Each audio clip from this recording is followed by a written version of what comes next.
Hello, my name is Rhonda Potts, and this is the Email Blast Marketing Campaign for Craft Division, Inc. What we do.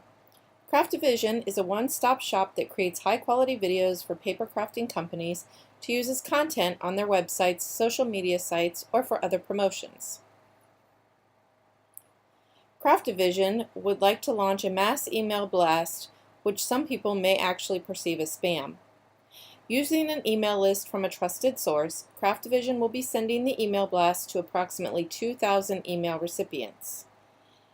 The email will invite the receiver to view some sample video content created by Craft Division, Inc. The sample video will be hosted on the Craft Division website. Therefore, when the recipient clicks the link to view the video content, they will then be sent to the website where they can then view the video. At the end of the snippet of video, a Craft Division representative will explain the benefits of businesses using video content in their marketing efforts.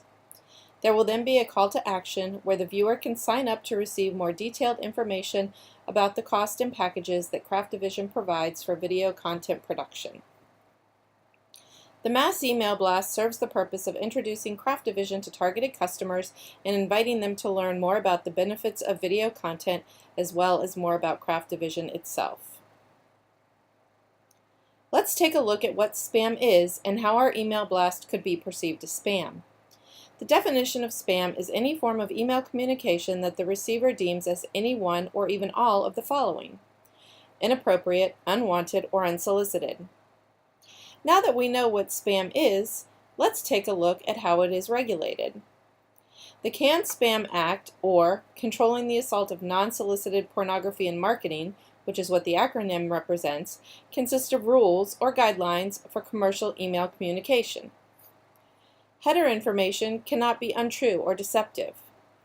The subject lines of the email must be clear about the contents of the email and cannot be misleading. The CAN-SPAM Act requires that commercial email communication have an opt-out option so that the receiver can choose for themselves whether or not they wish to receive any more communications.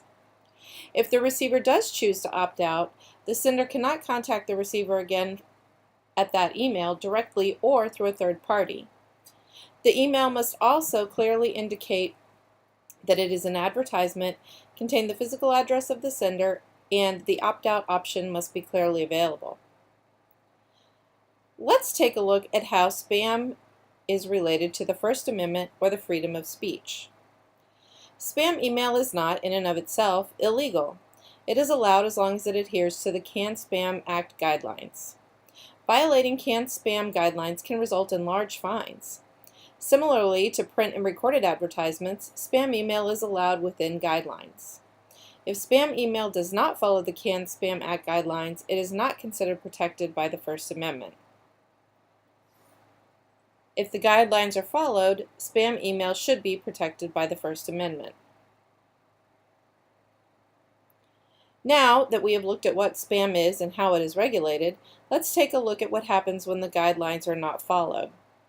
Criminal liability or punishment is appropriate for specific activities that are related to spam, such as hacking an innocent person's email, accessing an innocent person's email in a fraudulent way, and using an innocent person's email address to send spam email. Fines for violating the CAN-SPAM Act can be up to $11,000 per violation. Additional fines can be levied for activities such as illegally harvesting email addresses or falsely generating email addresses. To ensure that the mass email blast that Craft Division sends out is not perceived as spam email, certain guidelines will be followed. First, we will remind and inform the receiver that the email is from a trustworthy source. We will identify the email as being sent from either Craft Division or from someone well known within the company. We will clearly indicate the goal of the email by using a subject line that is cohesive with the content of the email. To add urgency and cohesiveness with the content of the email,